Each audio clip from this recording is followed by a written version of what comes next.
Well, good evening and welcome to Tucker Carlson tonight. Despite a total lack of evidence, lawmakers and the press continue to suggest that Donald Trump's presidential campaign was somehow co-opted by the government of Vladimir Putin. In lieu of actual proof, those pushing this theory have relied on innuendos, spinning every random meeting between a Russian and a Trump associate as evidence of a grand conspiracy. That approach took a hit of some sort on Sunday when a spokesman for Vladimir Putin's government claimed that Hillary Clinton's presidential campaign also met with the Russian government multiple times. Well, if you look at some people connected with Hillary Clinton during her campaign, you would probably see that he had lots of meetings of that kind. But there were no meetings about electoral process. There was in no way it should be perceived as interference in electoral process. There are lots of specialists in politology, people working in think tanks, advising Hillary or advising people working for Hillary. Well, former Clinton campaign spokesman Nick Merrill has denied this, sort of, saying, quote, "It's not true, which is why they're using the word probably, is my guess." Still looks like another media narrative could be in big trouble. What is going on here exactly? Joining us tonight to explain it is the great Bob Beckel, co-host of The Five. Hey, Bob. Hey, Zach. How are you, buddy? I'm doing great, but Good. confused. So night after night we talk about Russia. It seems to, if you were to ask me, put together a dossier and what's gone wrong in the Trump administration, it would be possible to do that. Russia would not be on the list. No, what is this about, really? Well, first of all, we got to keep in mind here that having been involved in 3 presidential campaigns and running one of them, you're going to get people who are going to come representing campaigns or presumably representing campaigns. Right. And they come in and say, well, I'm with so-and-so, and I want to talk to you about your foreign policy guy or whatever. It's not unusual, first of all. And secondly, unless they're doing business on behalf of the United States government, which they're not doing, in Trump's case, I think, though, that there is some issue of intercepts that may actually prove to be evidence. But in Clinton's case, first of all, who cares now, right? But secondly, there's enough of the Russian connection with Trump that you can draw a pretty, easy on evidence narrative about it. So we'll have to wait and see. The intelligence community say that they have information that has Trump campaign people talking to the Russians. Now, right. Again, I still don't see that, but I don't, frankly, myself, don't find that a problem. But I suppose if you put it in the whole scheme of things, it sounds like a problem. Well, I'm trying to understand this because, people all across Washington on the other cable channels going wall to wall with the Russia connection and the theory. So here's what we know. At the very beginning, from the U.S. intel community, their report says that the Russians tried to break into various email accounts, Republican and especially the Democratic side, starting in March of 2015. That was before Trump announced. It was before anybody took him seriously. Is the claim that the Russians somehow knew that he was going to run, get the Republican nomination, and then be elected president? I mean, it's the whole thing is just, first of all, it's amateur hour all the way around. And people who don't understand the game of presidential politics don't seem to understand that every presidential candidate has 1,000 representatives, whether they're on the payroll or not. And first of all, it would be, I think, frankly, a little bit of a problem if you didn't try to make some contact with major foreign powers around the world when you're running for president of the United States. I mean, that's not unusual. Everybody goes to Israel, for example, right? Right.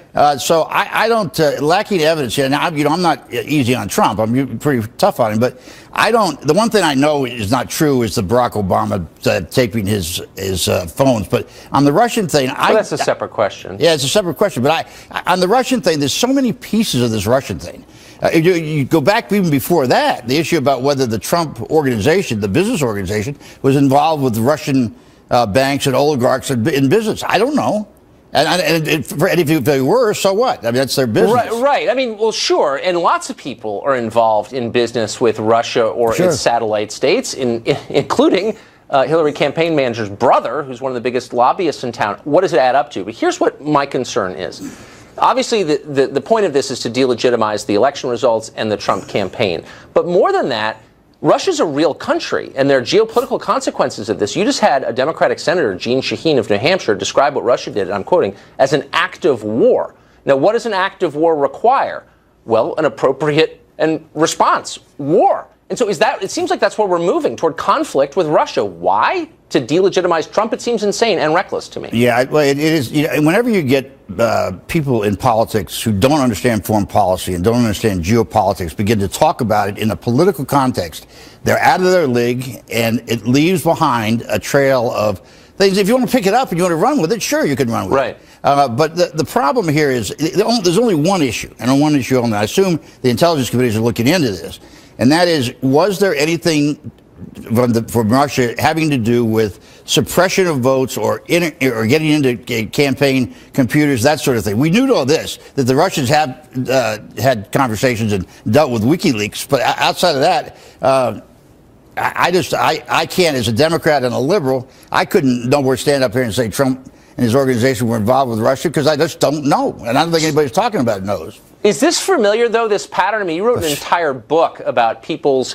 lives blowing up and then rebuilding their lives. It's a good book, by the way. But in that, you make the point that you have to come to terms with what went wrong before you can rebuild. And I wonder if all of this isn't, in addition to being a political exercise, kind of a psychological symptom of a party not willing to face what actually happened.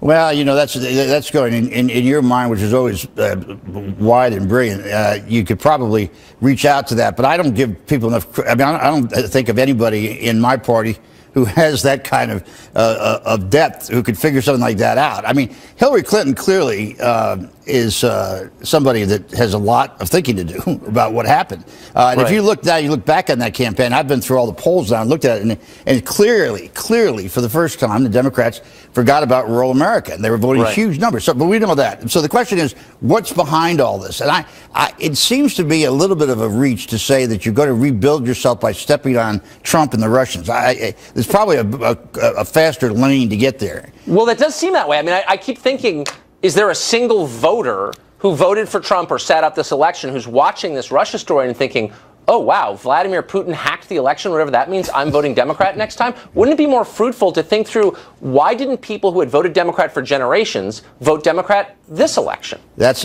what, there's always something about presidential campaigns, and I've been guilty of this in the past, and that is you want to justify what you've done if you lose. Somehow it wasn't just us, it wasn't our strategy, it wasn't our candidate, but there were forces out there that we couldn't deal with. Now, in some cases that's true. I mean, the economy and other things. But when you start putting together an international intrigue, worthy of a bad foreign policy book, then I think you're reaching just too far. Because I don't think the average voter would make that connection anyway. I mean, did anybody say that they got a call from the Russians? I mean, you got to vote? It doesn't make any sense. And for the new Cold War to be started by Democrats is so bewildering for those of us over 40. But do donors play a role in this? I mean, people spent hundreds of millions of dollars on this campaign, and they want to know what happened to their money. Is this an easy way to explain it to them? Yeah, I think there's something about that is quite true. I mean, I know I did that myself when I dealt with our donors, and you always put the rosiest side on it you possibly can, but so these guys are getting smarter and smarter now, and women, and they understand what goes wrong with the campaign. And this one, the real problem for Clinton, if you think about it, is it was a well-run, on-target campaign up until election night. Right. And then all of a sudden you begin to look and find the holes in it. And in Trump's case, it was a badly run, badly messaged campaign that happened to be the right message at the right time. Exactly. So I think all these exercises, every day you get away from the election, it becomes less and less important in the scheme of things.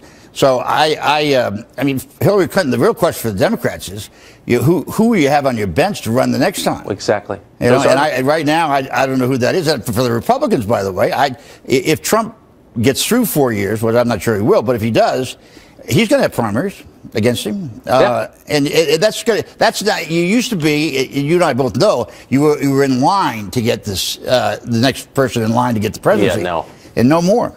No more. The market is open always. Yes, sir. And I think draft you right now, buddy. Happy where I am. Good to see you tonight, though. Thank you for that. You too, Chuck. So what makes a nation? Is it simply anyone who lives within the borders of a country, or is there something more to it? Well, they're debating that question right now in the Netherlands, which is holding an election on Wednesday. One of the top polling parties is the Party for Freedom. It's led by Geert Wilders, who has called for halting Muslim immigration into that country and pulling the Netherlands out of the European Union. Congressman Steve King of Iowa recently started a debate here in this country when he tweeted in support of Wilders. He wrote this: Wilders understands that culture and demographics are our destiny. We can't restore our civilization with someone else's babies. Well, King's comment was denounced as bigoted by many, including the Speaker of the House, but he has not apologized. Congressman King joins us tonight to explain. Congressman, thanks for coming on. Oh, thanks for having me on, Tucker. I appreciate it. So you've seen the reviews, obviously, of your tweet, and the left was merciless. I mean, some of them were unbelievable. John Lewis called you bigoted and racist. Anna Navarro at CNN said you're an embarrassment to the human race. The Speaker of the House, your Speaker, said he'd like to believe that you misspoke. Did you misspeak, and what did you mean when you wrote that? No, Tucker, I didn't misspeak at all. I said exactly what I meant. And this is a message over to Europe, over to the Netherlands, a message to Geert Wilders, who does understand this. But the birth rates in especially Western Europe, but also Eastern Europe and in the United States, all of Western civilization have gone down below the replacement rate, with the exception of Israel, as the only Western civilization, first world country that has a birth rate that's above their death rate. And so we have to do something to increase our birth rate, or the vacuum that's created will be filled by people that don't believe in our values here in Western civilization. And we're seeing it happen in the Netherlands and all across Europe. And that's a lot about what the race is about that's coming up here in a couple of days in the Netherlands. So the solution to that in the United States has simply been to import people from other countries, and that increases the population, despite the fact that the birth rate of native-born Americans is pretty low. That's not an adequate solution. You say, why? Mm-hmm. Well, I say not, because you ask about a country in the beginning in your opening. A country, a nation state needs to have a sense of a common history, a common culture, a common civilization, common experiences that bind us together. And we went through a re-assimilation period, or an assimilation period, from about 1924 until the mid-60s, because our leadership in Congress understood we needed to have a time to bond back together, become Americans together, again, because of the high immigration that we had in the previous, say, 20 or 30 or 40 years. Right. And so we're at this place now in America where we're seeing people marching in the streets that are pushing back against the American culture and the American civilization. And it's troubling to me that over the last 25 years, we've essentially phased out the promotion of assimilation, and we promoted instead multiculturalism and diversity as if it were our strength. And in fact, they're using it now to divide us, and that's what Barack Obama did throughout his presidency. Everything you said, I think, is defensible and probably right. The problem with the tweet was that it suggested there's a racial component to American identity. Do you think that there is? Well, there's a racial component to all of our discussion here in America, and there must be that, because the left is constantly pointing to the differences we have, and race, ethnicity, national origin, sexual orientation, prosperity versus poverty. But I'll say this, that we are all God's children. We are all created in His image. And America has been the most successful nation in merging these distinctions together on the common foundation of rights that come from God. What I should have done, Tucker, if I had more characters in that tweet, just added, you can't rebuild our civilization with somebody else's babies unless we adopt them. So the idea is it doesn't matter what ethnic group the people come from as long as they share the same culture and language and shared history? Is that what I don't want to lead you to that, but is that what you're saying or not? No, that is what I'm saying. Is if we're bound together by those, and by the way, language is the most powerful unifying force known throughout all of history.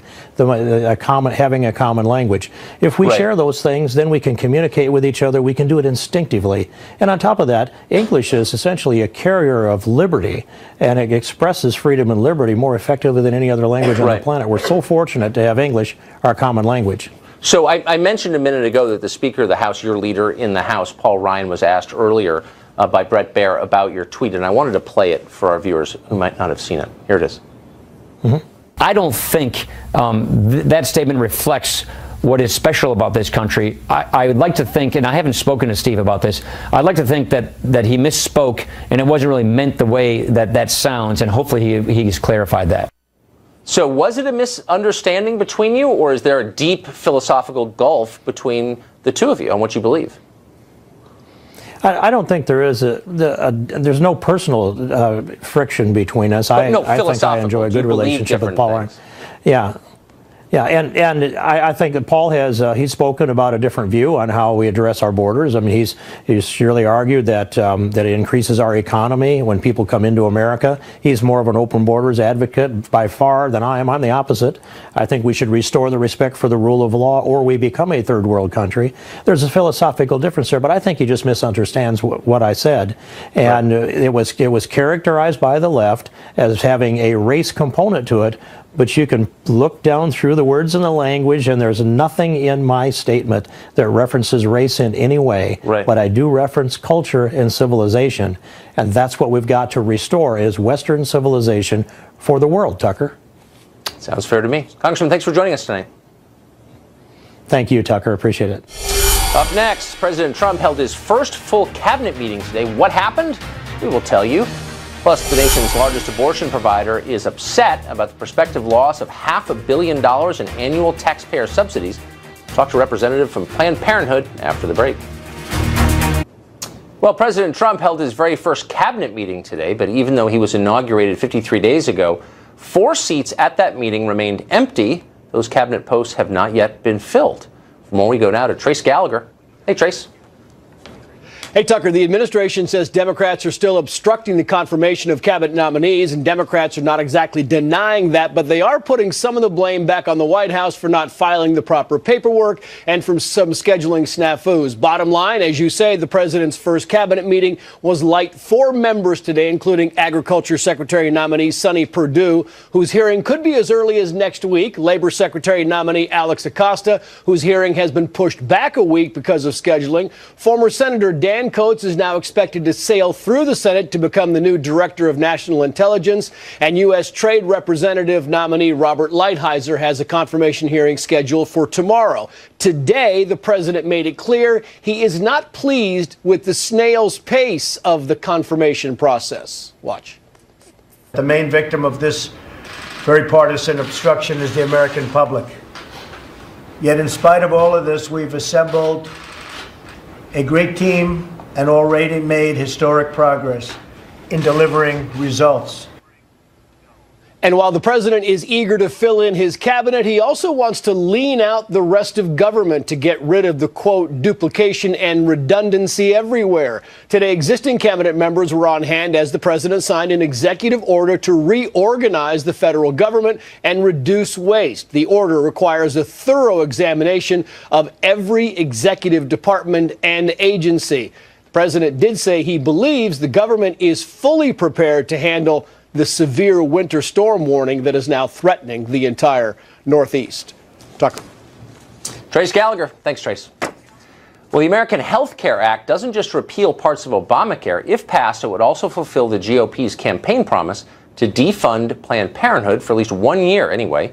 Planned Parenthood provides more than 300,000 abortions a year. It also gets 40% of its budget, more than $500 million from the federal government.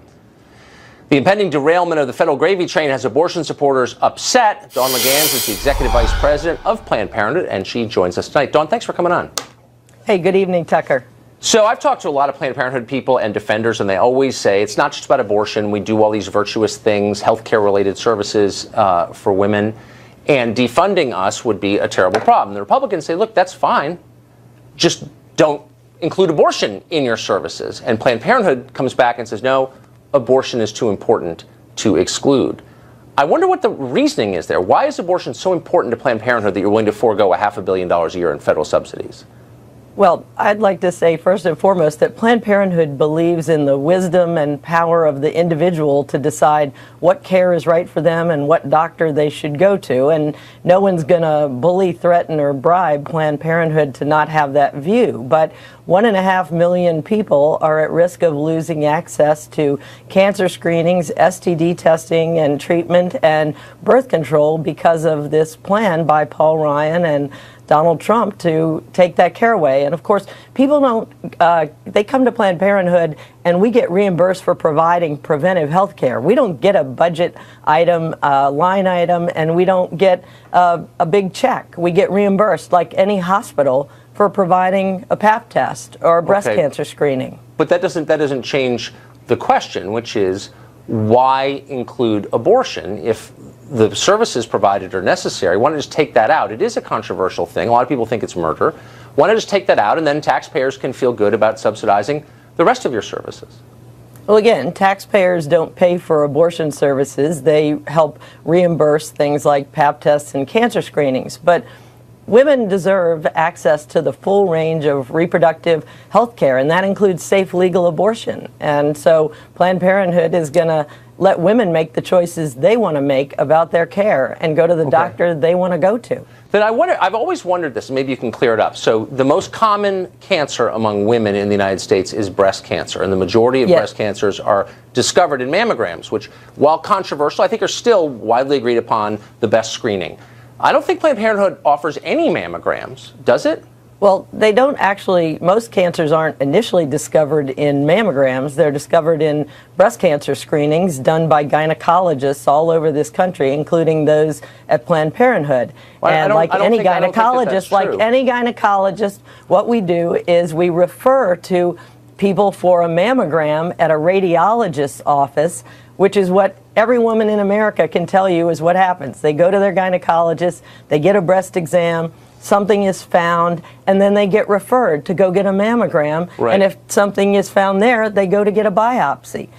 So that's how it works. So Planned Parenthood does provide an awful lot of abortions every year. I think over 300,000. I think that's right, in that range. And the majority of them are after 5.5 weeks. That's the point at which the fetal heartbeat can be detected.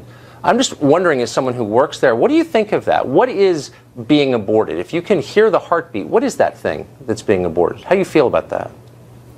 Well, abortion is a right in this country. Women have their own views on whether or not they want to be pregnant. That is not a viable fetus at 5.5 weeks. Anyone knows that. And what you would do is make your own choice. And that's all Planned Parenthood has ever said, is that every woman should make their own choice. Right, but since you work I've made at the my country's own choices. Right, but I mean, what specifically do you think? You work at the country's biggest abortion provider. If you can hear the heartbeat of this thing, this fetus, what is it? Is it just a piece of tissue, or is it a separate human being? I think that's up to each individual to decide what they believe, but women in this country, 1 in 3 women have an abortion during their lifetime. Obviously, they are making their own choice. And what we're here to talk about today, I'm here to talk about today is that the Pence-Ryan plan will take away health and cancer screenings and birth control for millions of women in this country. Hold on, I'm sorry, I don't want to let you filibuster. You've said that, and I think health screenings are important. I think Planned Parenthood probably does some good work. But the reason it's a controversial place is because it's the country's biggest abortion provider, and you're one of the people who run it. And so I just want to know what you think. If you can hear the fetal heartbeat, and then it's extinguished, what do you think of that? Is that a big deal or not to you? And if not, why not? Well, I take seriously all of the health care work that we provide at Planned Parenthood. I believe in safe, legal abortion. I believe it's up to each woman and individual. I know, but what do you think? So I'm not going to make a judgment. No, but why can't you give me a straight answer? This is at the core of what you do. You're the biggest abortion provider in the United States. It's not like you haven't thought of this. What do you think of that?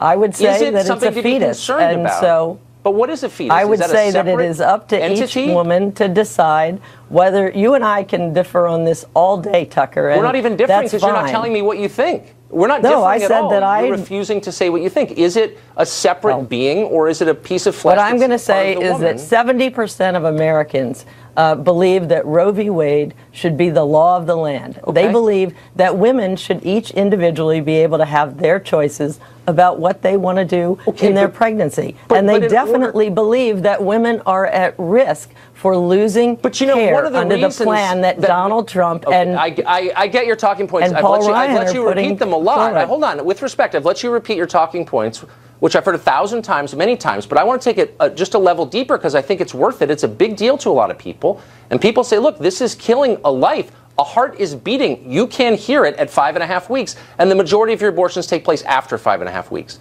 So I want to know if that bothers you at all. Does it at all? Do you ever stop and think, wow, what is happening here? Is a life being taken? People say a life is being taken. Do you think that? I personally favor safe legal abortion in this country decided on by each individual woman and her doctor to decide for themselves. I personally do not believe that that is a viable fetus at that point. I'm not saying viable. And there are rules there viable. are rules we follow. Why are you Roe giving me v. robotic Wade laid responses? out. I'm asking you a human question, and I hope you'll favor me with a human answer. I'm not saying it's viable. At 5.5 weeks, it's not, but you can hear the heartbeat. Is that a human being or not? Is it separate from the mother or not? A different blood type, often a different sex, different DNA? It doesn't seem like a tumor or something that is connected to the woman wholly. It's distinct. What does that mean? I would think you would have thought about it, considering you provide more of them than anyone.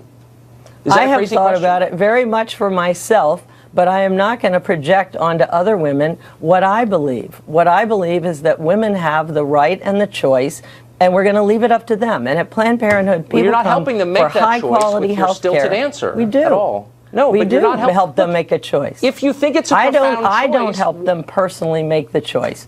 They get to make it, whether it's with their minister or their doctor or their partner or husband. With respect, I know you're smart, but you're giving me a series of rehearsed and very childish answers, and it's disappointing. I would think that you would have grappled with this a little bit.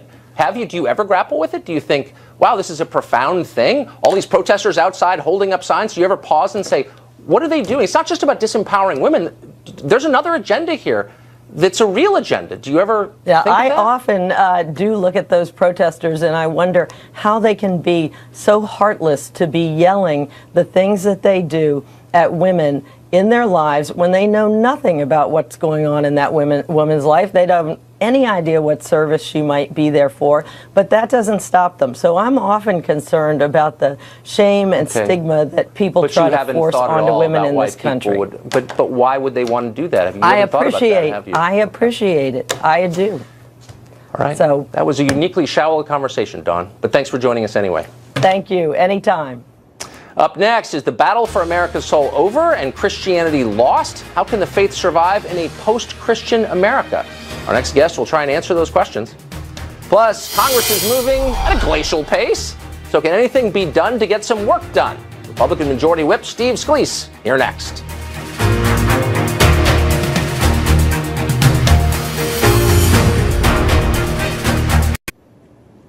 Well, the culture wars in America are over and the bad guys won. That is a provocative argument of Christian writer Rod Dreher. He's the author of a new book released tomorrow. It's called The Benedict Option, a strategy for Christians in a post-Christian nation. Well, our money may still say in God we trust, but according to the author, cultural Christianity is practically extinguished, and in many ways, America is now hostile to Christian religious belief. What's the solution for believers? Rod Dreher joins us now. Rod, thanks a lot for coming on. So, a post-Christian America, people look at the demographics and say, well, wait a second, it's like 75% self-professed Christians. What do you mean by that? Well, it's a facade. I believe that clearly we still have lots of Christians in America. Most Americans identify as Christians, but Christianity, as it has been historically understood, Tucker, is no longer at the center of our nation and of how we think of ourselves. I mean, if you look at the numbers in the United States of the people who are falling away from Christianity, especially in the millennial generation, it's catastrophic. We've never seen anything like this. Plus, the content of the belief that Christians have is very far from historic Orthodox Christianity. The Notre Dame sociologist Christian Smith has talked about how we believe now this total feel-good, squishy Christianity that is not biblical Christianity. And this is what I mean. We are in a post-Christian situation in that sense. We've forgotten what it means to be Christian.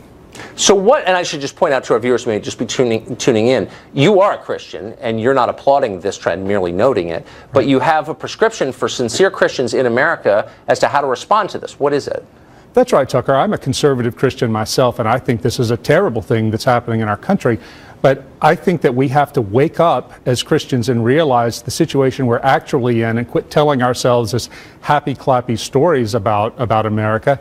And we have to get back to traditional Christianity. We have to go back and rediscover our roots in terms of what we believe, but also in terms of the faith we practice. We have got to place our church and our faith above everything else right now and really dig deep. Pope Benedict himself, Pope Benedict XVI, said that we are living in a time that's like the fall of the Roman Empire in terms of our spiritual crisis. I think he's right, and I think that we have got to respond radically to this situation. So the evangelical Christians involved in politics basically have been saying for 30 years, the country is deeply sympathetic to us. there is a majority out there somewhere, and once they hear our message, they'll join with us. You say that's not true. We need to figure out Christians need to figure out how to engage differently in politics. Oh, that's right. When I was coming up in the 70s and 80s, the belief among Christian conservatives was that the country was basically with us, but we were ruled by a liberal elite who kept us down. Right. And that's how we proceeded. We thought that if we just won the political offices and the judiciary, we would renew the country. That is no longer operative. That is not true. And we have got to operate on the basis of reality, not just what we wish were happening. And that means we've got to stay involved politically at some level, if only to protect religious liberty. But I think we have to return to localism and building our local churches and schools and local institutions as a sort of arc to get us across this dark age. Huh. So that sounds a little bit like withdrawal from mainstream society, is it? Yes and no. We have to withdraw somewhat in order to rebuild who we are and our own sense of identity in the Bible and in our Christian tradition, but we have to withdraw so we can continue to go out into the world and present the face of Christ as he really is. If we don't withdraw and study and pray and build our practices up, we can't bring the world the gospel. I mean, I think that we have to withdraw from the world so we can be for the world who Christ wants us to be. You can tell when someone's sincere and really rooted in his faith too, and you know who the phonies are, and they're definitely out there. The book is The Benedict Option. It's blowing up the internet, the Christian portions of it anyway. It's out tomorrow. Thanks a lot, Rod. Good to see you. Hey, it's a pleasure. Thank you. Thank you. Well, up next, what's really happening on Capitol Hill? Not a lot, it looks like. Is Congress prepared to work with President Trump? Majority Whip Steve Scalise joins us in just a moment.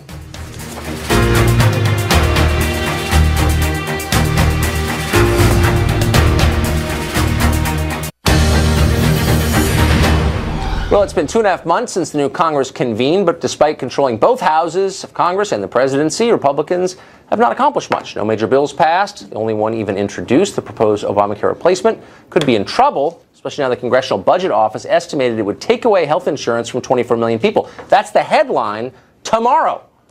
Is it right? Congressman Steve Scalise of Louisiana joins us now. He's the Republican Majority Whip. Congressman, thanks a lot for coming on. Great to be here, Tucker. 24 million people will be dropped from health coverage in the next 10 years, according to the CBO. That's the headline on the front page of every paper tomorrow. Is this the end of the... I mean, what does this mean? That sounds bad. Well, the problem is they got it wrong if you look at that headline. What CBO said is, if given the option, which in our bill, we actually give people freedom. You don't have to get on Obamacare. You can get off of Obamacare. And what CBO is estimating is, even with taxpayer subsidies, they think 14 million people just next year will get off of Obamacare if given the choice. Meaning they could still stay on it, but if they want to get off, they have the freedom to do it, and 14 million will. That's not lost coverage. That's not throwing anybody off, but CBO calls that lost coverage. To me, that means you just had the freedom to say, I don't want to be on Obamacare anymore, and I got to make that choice for my family. And now you have better options because there's going to be a competitive marketplace that we create where you can go buy whatever you want for your family at a lower cost. And CBO, most importantly, backs up the fact that when our plan is implemented, it will lower costs dramatically, double digits decrease in the cost of health care premiums for families. So when the CBO says there's going to be a massive decrease in the number of people covered, they mean by Obamacare, not covered by any insurance policy at all. That's correct, because what we're doing is getting rid of Obamacare and then letting families make the choice of what they want to do for their health care. They actually get to pick their own plan, which is the opposite of Obamacare. Obamacare said, no matter what you think and you want for your family, if you like what you have, you can keep it only if an unelected bureaucrat in Washington says this is a plan you can have. But we changed that. Here's what I don't get. So there's no mandate in this bill. Right. So you don't have to buy health insurance. We zero out the individual mandate and the employer mandate penalty. So that's all free. But you keep in the requirement that insurance companies cover people with pre-existing conditions. That's correct. Right. Because it's popular. I don't see how those are sustainable together. So that means I don't have to buy health insurance, which I think is great, shouldn't have to, but it also means the the insurers cannot turn me down if I show up to buy a policy. So why would I bother to buy insurance? Why wouldn't I just show up as soon as I get my diagnosis? Well, you would need to have continuous coverage, first of all. But the other thing is, there are going to be real options for you. If you look at Obamacare, one of the things it's done, it's led to monopolies in about a third of the marketplaces across the country.